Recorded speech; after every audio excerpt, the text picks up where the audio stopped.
and welcome to another Confident Club Cuppa. Hello, everybody. Hello. So, Steve, we're discussing purpose. A great quote from your pal Phil Hesketh. The purpose of life is to develop loving relationships and make a meaningful, positive contribution. So everybody just think about that for a minute. Good definition, Phil. Yeah, because the next thing we're going to talk about is this one. Don't stop working for a living. I'm just going to read a little bit out to put it in context. So, do you work for a living? Do you unenthusiastically drag yourself out of bed every morning for another boring day, doing a job that at the best you don't really care about and at the worst you loathe? You do. Excellent. You're well on your way to being a totally unfulfilled life. Well, yeah. Yeah. So what's this thing, Steve, about don't start working for a living? What do you mean by that? Well, obviously, again, I'm not suggesting you do the opposite, right? But I think there's a real opportunity, again, modelling successful people, because you have to model them to learn how to be like a duck up. They've, through taking massive action, they've created circumstances where they get to go have fun at work, right? In fact, they probably don't call it work. We've not, Confident Club, 15 years we've been doing this. I've been doing it longer. Yeah. Motivational speaker, 26 years. Before that, another job that I absolutely loved at the time, creative direction advertising. So I haven't literally worked since I started work.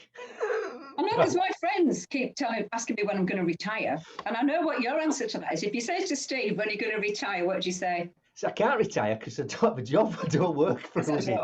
Yeah.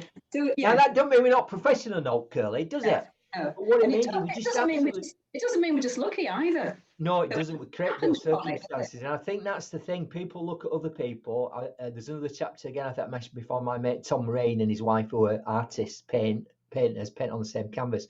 People look at him and go, you're lucky. No, he created a set of circumstances where he could fulfill his purpose, which was always to be a brilliant artist, right? And it took him a while to get there, but he created that. He made that happen.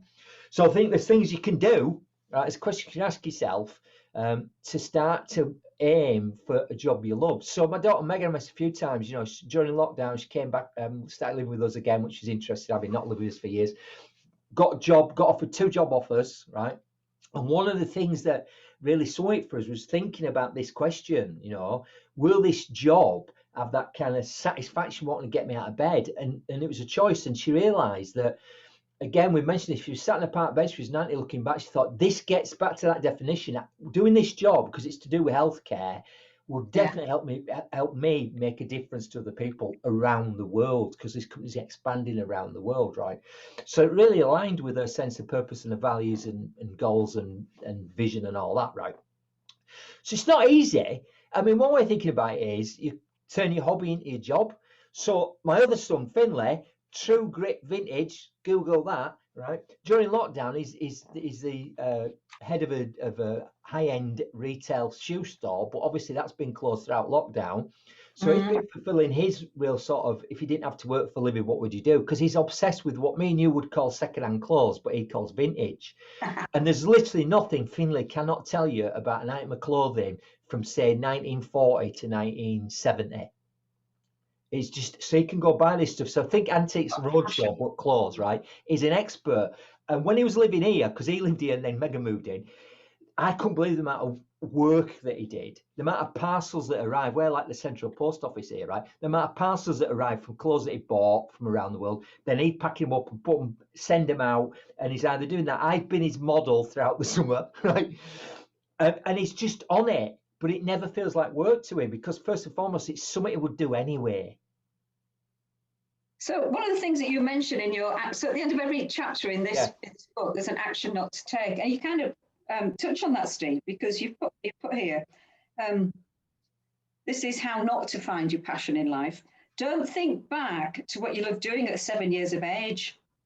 Research indicates that successful adults often do something as a living they enjoy doing and were good at as a kid. And I remember Finlay, when he was 7, he loved nothing else than fiddling with stuff, getting stuff out of drawers. And even when he was 7, we'd go camping, he was getting second-hand clothes off stalls and wearing them. I can remember him wearing a cloak and hat when he was about 7. There you go. So two good examples from your kids. Well done there. There's another thing, me and my quotes. One last quote here then. D.H. Lawrence, right? This is great as well. There is no point in work unless it absorbs you like an absorbing game. If it doesn't absorb you, if it's never any fun, don't do it. Yeah, now that's easy to say if you're a successful novelist, right? But I think what happens here is your beliefs kick in, because what people do, when I've coached people around this, they go, yeah, but I can't make a living doing that. And that's the wrong question when you're thinking about purpose and job and what job could I do, right? It's not about we can make a living. I think people just get stuck. It's starting to explore, because you might have to come left at field at it and go, well, I might not be able to do that, but there's this. And the other exciting thing is there's jobs now that didn't exist 12 months ago. Oh my God, yeah. Never mind, when we were young. So there's loads of opportunities to find ways to make money, because we'll have to pay bills, that really are fulfilling, that fulfill what you've decided you want to do and the contribution you want to make and the difference you want to make, right? Yeah.